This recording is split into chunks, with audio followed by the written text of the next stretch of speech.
This is good stuff.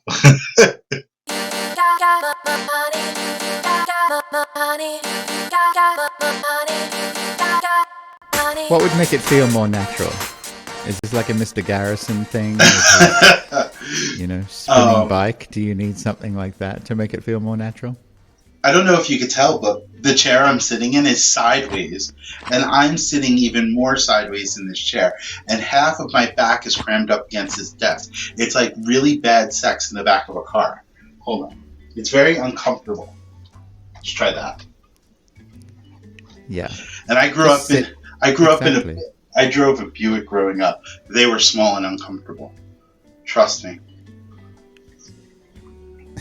All right. Talk about sex in a car. Yeah, baby. Have you ever had sex in a car? No. No, it's not been something that I've wanted to do, so I've avoided it. Okay. I will say that public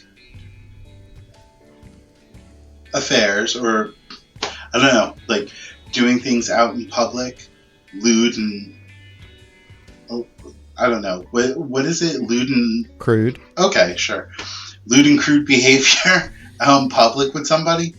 I can tell you, I've only done it on a handful of times.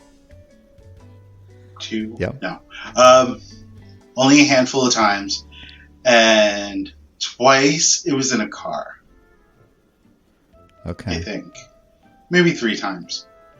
But that was all. But then I always felt guilty because I just didn't want to get caught. I thought there'd be a huge problem. I would get arrested. Not a good thing.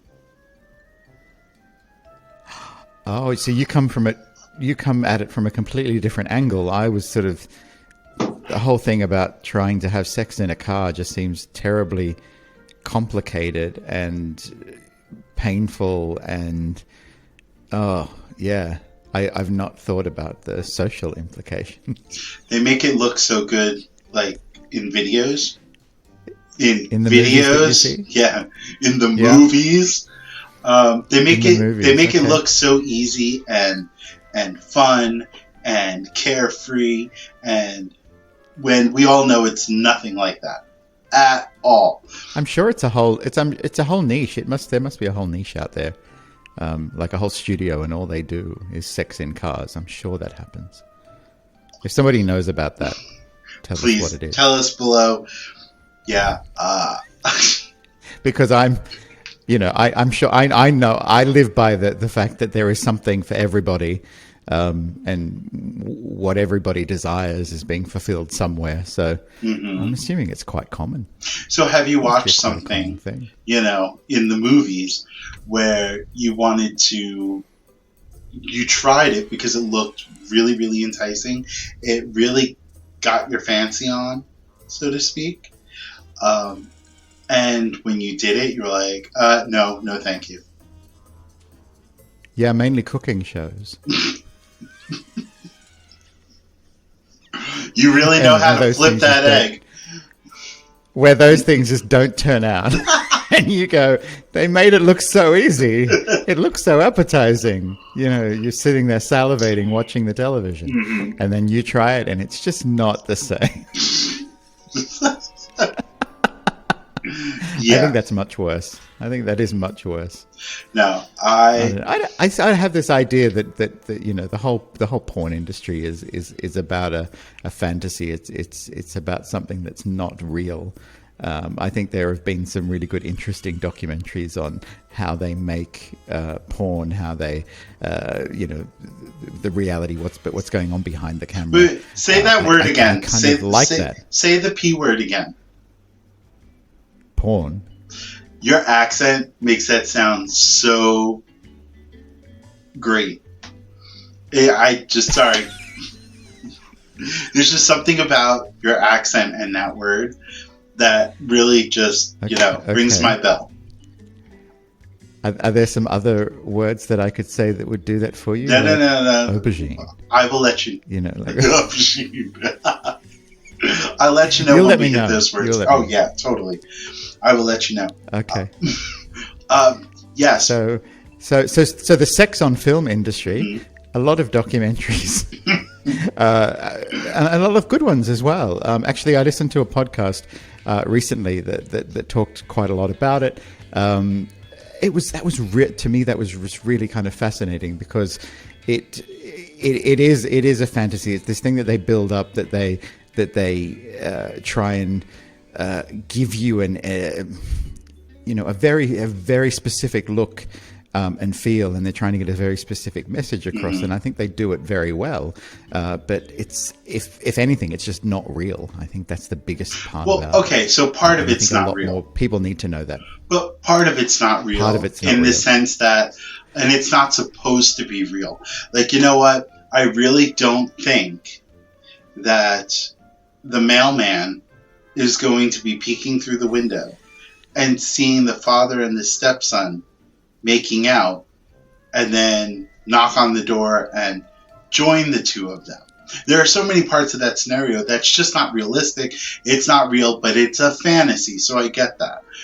So but look, I think, but the other part I'm talking about though is, okay, people are into water sports. There are plenty of videos on water sports, right? I've watched a few in my day, and it actually seems enticing and something I'd want to try, and it's something that would excite me and get me to the point to where I want to go, if you know what I mean. But then in real life, if you try it, it's like, oh, no, what are you doing? Stop. This is not okay. Like, it looks better on TV than it does feel in real life. Look, it's kind of like the cooking shows as well, with a really, really complicated recipe, and you go through all of that going, it's just not worth it. It's just, why am I doing all of this? It's not coming out the same way as it did on the TV. But I think there's porn for everybody's niche and kink and fetish, and I think it's a great way to explore things as well, to educate. But I think you need to be educated in what it's actually doing first. I think there's a bigger issue in straight porn where, especially straight men are seeing porn as a template for what their life should be, and that's not necessarily the case. I think that's a bit of a problem. It's not usually a great way to treat people. I think a lot of gay porn has a lot more, or lately seems to have a lot more equality about it, and a lot more respect. But there are still lots of examples of really bad kind of arrangements between people in these stories. And if you don't have a full awareness that this is not real, or this is not acceptable, or the fact that these people talked about it before and got a script beforehand and were going into this knowing what was going to happen, turning up and expecting someone else to play along with you without any of that kind of conversation is really dangerous. But I think a lot of people get stuck in that mindset that is just what sex is. So on one hand, I think it's an amazing educational tool, as you've mentioned. But on the other hand, I think it can be really dangerous if people aren't educated about what it really is. So I think a lot of work still needs to be done. I still think, there's got to be a lot more work in sex education generally in the world. I'm not looking at you in the USA, because you treat sex education as a normal part of life, and you let it just happen normally and naturally. And oh God, it's really terrible there, isn't it? But I think generally speaking, well, all right, you're talking you're talking about sex education as in we're not getting it officially in our school systems. We're not being properly educated. Yes, okay. When you say sex education here in the United States, we have sex ed classes or sexual education classes. So I'm afraid when people hear you say sexual education classes, that you're talking about sitting in a classroom and learning this stuff as we do.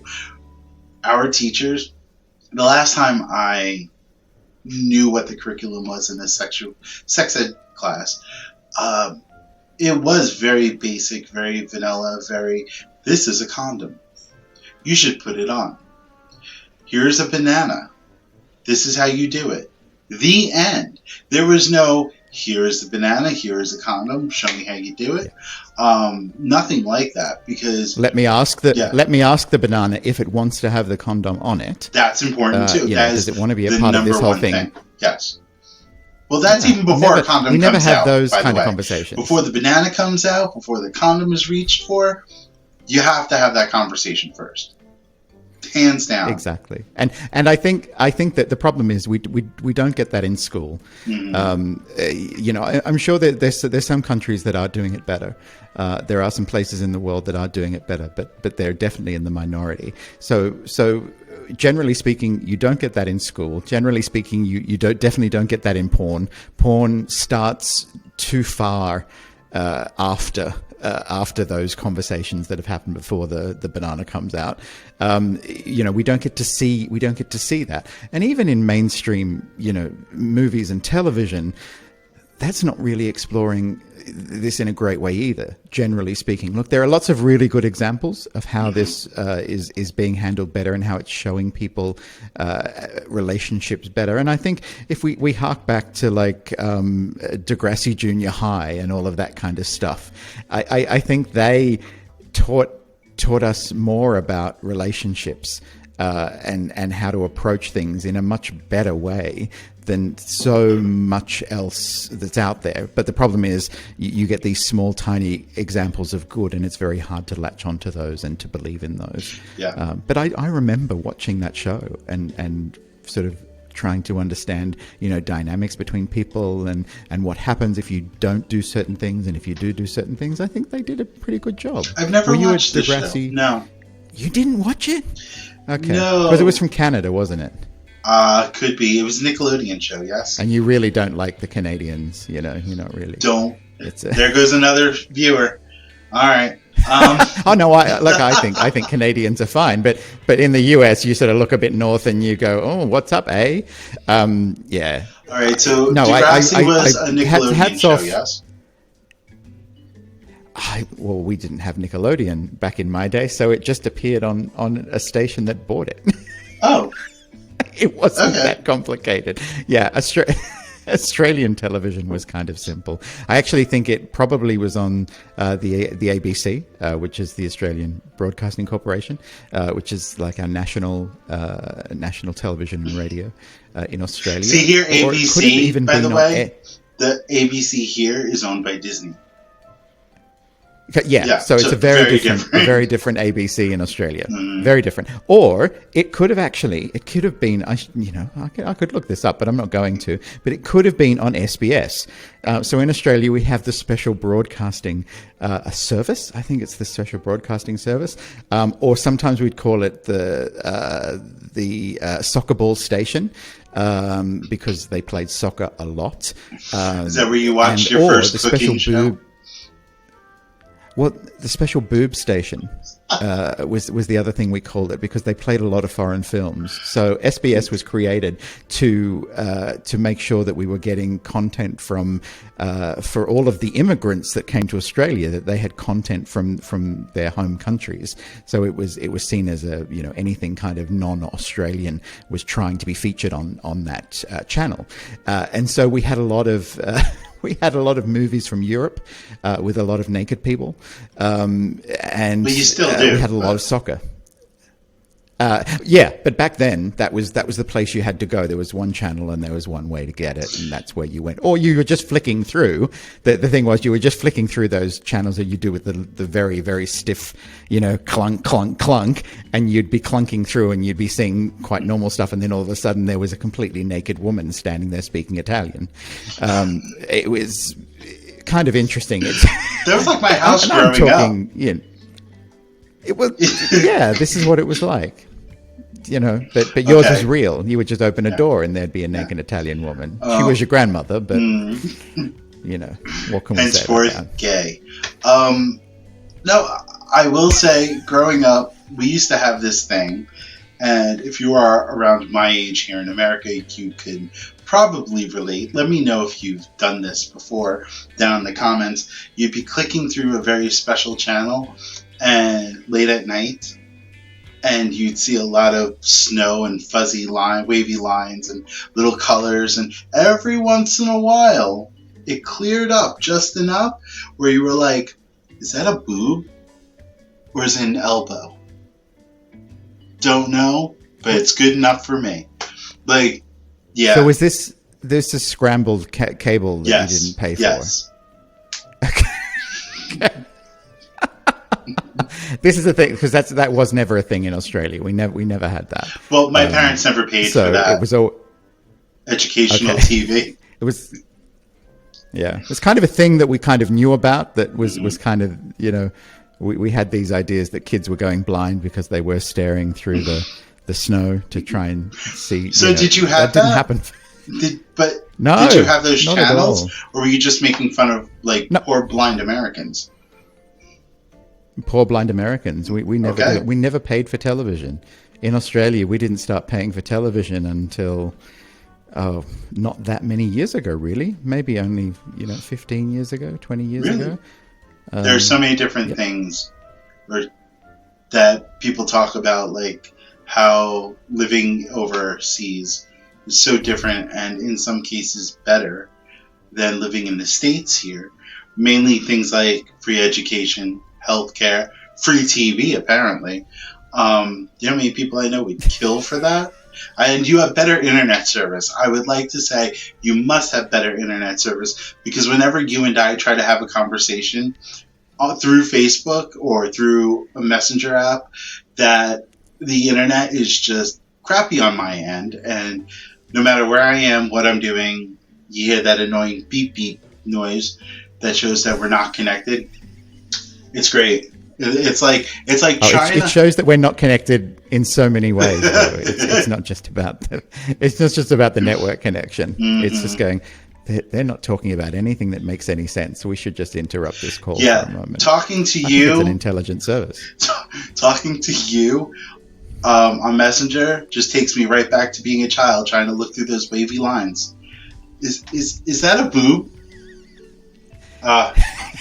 It's his nose. I love it. So you're staring there. It's like you've got a tin can with a string in your ear. Yes. It's all coming together. We've come a long way. We really have come a long way. I think we should be very grateful for what we can do now. But back to the whole thing about, take us back to cooking shows. Well, see, cooking shows are just as accessible online as porn is. And you can watch two people have sex, or you can watch Nigella make love to a chicken as she roasts it and then cuts it up and puts it in a sandwich. Nigella Lawson, like you know her, don't you? I do not. You don't know Nigella Lawson? No. Oh, okay. So Nigella Lawson is a television cook in the UK, and she is a very sexy and sensual woman. Everything she does is purposeful and a little bit sexy, and and she's now, if I'm getting her age right, I think she's 60 years old, but she doesn't look a day over 40, like she's got some kind of miracle thing going on. I don't know what she's been doing to get that, but she is often parodied by people because everything she does is very sensual and purposeful, and now I'm going to rub the chicken with the butter and get it into its skin and make it all nice and silky smooth. It's filmed a bit like porn in a way. It's mainstream, but people just they know it. Is it the whole sex sells situation? Is that the same thing? Of course, yeah, of course. Mm-hmm. So in her personal life, she had quite a few issues. She needed to do something for herself and her kids, and she figured out what was possible, and she went along and did it. And from that point of view, I think that's amazing. I think she did a great job, and she's continued on doing it for quite a long time. But yeah, she puts sex in the kitchen and does it really well, and a lot of people watch her. For lots of different reasons. Some people watch for a recipe idea. Mm-hmm. A lot of other people just watch it because it's just enthralling, and people salivate, but mainly not for the food. She's a very I'll send you a link and you'll get to see who she is. Yes. But I would definitely say look up Nigella Lawson. Just watch a clip or two. You'll see you'll see the magic of cooking. Definitely link it below, along with that podcast you were talking about when they were talking about making pornography. We're going to educate people today. Woo! People will get them both mixed up because they won't be sure which is which, but that's okay. Well, we'll leave it at that. Now, speaking of European cooking shows, there used to be two women I used to watch. Now, I think one is no longer with us, and I haven't heard of the other one. I'm wondering if you've watched them or heard of them. They were the two fat ladies. Yes. They were like the Paula Deen of Europe, but like sisters. It was so weird because every time I watched them, one was always into the white wine, and the other one was always about butter. And I just thought they were so fun. They were just so fun. Yeah. And I don't know anybody who could be watching them for anything other than their hilarity and their cooking ability, and to see what they were doing that week. And they were a great example of, things like seasonal cooking and making sure to use the ingredients that you've got close to home, and being quite traditional in the fact that use butter, don't use any kind of substitute, and enjoy it, and have a glass of wine when you're cooking, and maybe throw some in the food, but don't sacrifice too much because you want to still drink it. Right. I think the two fat ladies were amazing, and yes, you're correct. One of them is no longer with us, but the other one. The one that has survived, she is still alive, and she, from what I understand, because I saw something with her commenting on something not that long ago. So I know she's still kicking around and still doing things, and she actually did the one that survived did a guest appearance on Ab Fab. Did she? I've watched every episode of Absolutely Fabulous, and I have no idea that she was in an episode. There's an episode where Eddie, at a silent auction, she wins a weekend away at some hunting lodge somewhere, and she arrives there. But she's out of season, so there's nothing to hunt. Right. There's no pool, there's no spa, there's no all of this kind of, as you would think Eddie would want. But there is just Clarissa is the remaining fat lady, and she's there kind of running the whole thing. I'm gonna have to look that up again. I have to watch it. Hilarious, one more time. Yeah, so that was really nice to see. But those women got into popular culture, and people had a huge following of when they were doing their cooking, and I think their cooking was great. It is a bit like Paula Deen. I haven't thought about it like that before, but it's that kind of honest cooking. It's kind of funny to say honest and Paula Deen together, but I think from the cooking. Oh, no. Yes. I think Paula Deen has been so honest that got her in a whole lot of trouble. She said exactly what was on her mind, and you can't, and she shouldn't have done that, because that got her into a lot of trouble. And I don't think the two fat ladies have been that controversial, really. They could have been, and no one would take them seriously because it's European humor, which is very different than European humor. I love it. Yes, it's just kind of like European artwork where women are completely naked and you don't have to worry about censorship. And here in America, it's, oh my God, this is horrible. We're going to have to blur this out. We can't allow our children to see a naked woman in an artwork, a piece of artwork or something. Yeah. And actually a really interesting question, because you mentioned it, how they would drink, and they definitely weren't drunk, but they would drink, and it was all about enjoying life and enjoying the products of what the world is giving you, and putting them together and making a beautiful meal.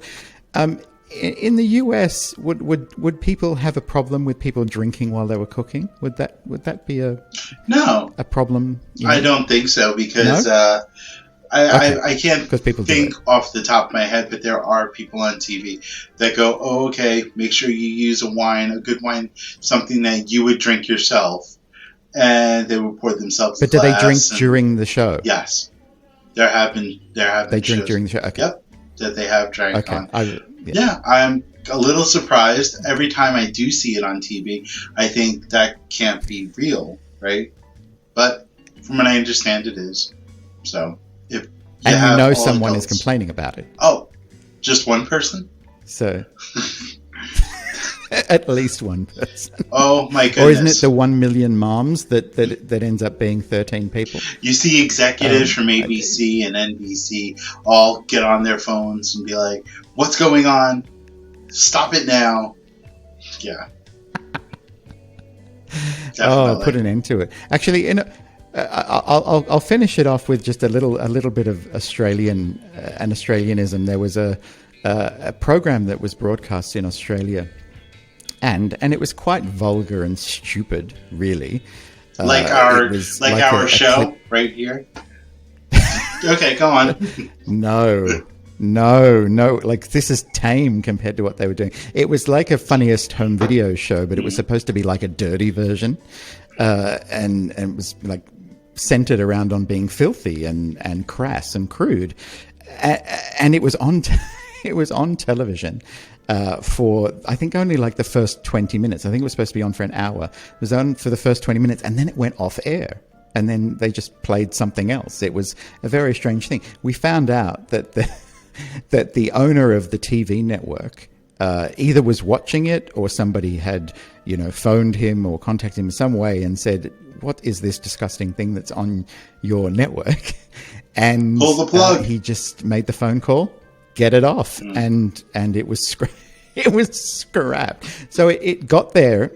Everyone who thought it was okay up until the time of broadcast, no one seemed to have a problem with it. But as soon as it was on the air, at least somebody pulled the plug. And I think I remember seeing a bit of it and thinking, yeah, I think that was a good call. It was just a bit gross. Well, all right. So we don't you need to do that. But again, I'm not into censorship. I think anyone should be able to see anything. But probably the time of day that it was available, and all of that kind of stuff comes into it as well. And the other thing is, if you've got a specific brand like your TV network, you probably don't want to have something kind of gross and disgusting associated with that. If then the next minute you want to be seen as a good family channel, or right.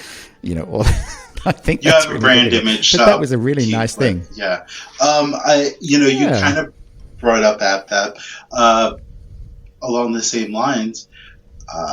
Jennifer Saunders, one of the founders and one of the head writers for Absolutely Fabulous, it was such a huge hit that they sold part of the rights to Roseanne Barr here in America to revamp the show to make it an American version of it, but they couldn't make it Americanized enough, but keeping the same type of humor with it ever going anywhere. Like, it just fell dead in the water because of that. It doesn't work. I think a big part of it is, and I want to say, no, I think there's a lot of parts of the world that are able to laugh at themselves and look at themselves and be really self-deprecating. I think in general there is a problem in the US with that. Like, that humor doesn't seem to land terribly well. If it's about you. If you can, siphon it off and make it about somebody else, then it's okay. But if it's about, the majority, and you feel that they're making fun of me, then I think people just have a problem with it. Whereas in Australia, we love it. People lap it up. In the UK and lots of other parts of Europe, people really enjoy that. They enjoy that reflectiveness. They enjoy seeing themselves on the screen, being made fun of, being laughed at, laughing, having that whole encompassing form of humor. Whereas you're right. A lot of things do try and transfer to the US, and they don't make it for lots of various reasons. But I think one of them is that people just don't appreciate being laughed at for just who they are, which I think is a fundamental thing of how we should get through life. I think it makes things a lot easier. Especially when we're in and the look, middle. and that's a big stereotype. Mm-hmm. Well, especially when we're in the middle of watching movies or a cooking show. You got to laugh at it after a while. You just got to look at it and be like, why would you scramble your eggs all over their face? That's not really fun in real life. You know that, right? Like, it seems. Why would you scramble your eggs all over their face? What movie? Stay with me. Stay with me. No, okay. I mean, in the heat of the moment, it may seem like a really good idea. However, the second it happens, you're like, nope, get off. Come on. Yeah. Have you ever been there? You ever someone ever scramble your eggs? Well, all right, on that note, we gotta know. Is that a euphemism or just something that we want to get into the vocabulary? Yeah, like, as you know, hey, has anyone scrambled your eggs? We'll turn it into a thing. We'll make it a thing. Hashtag scramble your eggs. I want to see that trending. All right, I think we have rambled enough at this time. Thank you so much. Do you like my new digs? Yeah. By the way, I mean, it is very nice. Change the camera around, and you see exactly what I'm staring at every other episode that we have. Yeah. So I think it's kind of cool. You never said you're a minimalist. Can you tell? Yeah. And you never told me you were such a hoarder. Look at all that stuff behind you. Oh my God. How do you live like that? How do you breathe with all that stuff around it's coming in on me. Yeah, I know. Bringing the outside in. No, I like the fact that you collect things and you've got memories and I think that's beautiful. I think that is wonderful. Are you playing with me now? Are you trying to scramble my eggs? I think it is great. Just because I gave up most of the material parts of my life several years ago doesn't mean that everyone has to. Well, I also own this house. Enjoy your things. So I am not going anywhere. That makes a difference as well. Anytime soon. Yeah, we know that. Yeah. I ain't going nowhere. Come on, that's that humor that you seem to get, but a lot of other people, don't seem to get. Yeah. So I feel free in using that. But I think one of the good things is we can talk openly with each other, and we do find the humor in many things. Mm-hmm. Even the fact that I've got butter melting in the pan, and I do always think of Paula Deen, and it always makes me laugh. Mm-hmm. Yeah, just because you got to use butter to scramble those eggs. Don't use cooking spray or Pam. Do you guys still have Pam? I believe we do have Pam. Yeah. And yeah. Everybody don't use it. No. I prefer not to use Pam. Patrick, on the other hand, I like using him. All right, so we got to get going. I think we've bored these poor people long enough. Thank you for hanging out with us. And if you want, feel free to subscribe, hit the like button, hit the dislike button. Tell us why we're assholes. Sounds good to me. Or send us an email at yourgaybestfriend@hotmail.com and say goodbye, Ross. Goodbye. Seriously? Was that a bit like Paula Deen? Would that how she would say? I would. Bye, y'all. Bye, y'all. I gotta get back to my butter. Go churn your butter. I'll talk to you soon. Okay. See you on the next one. I'll do that. Bye. Bye.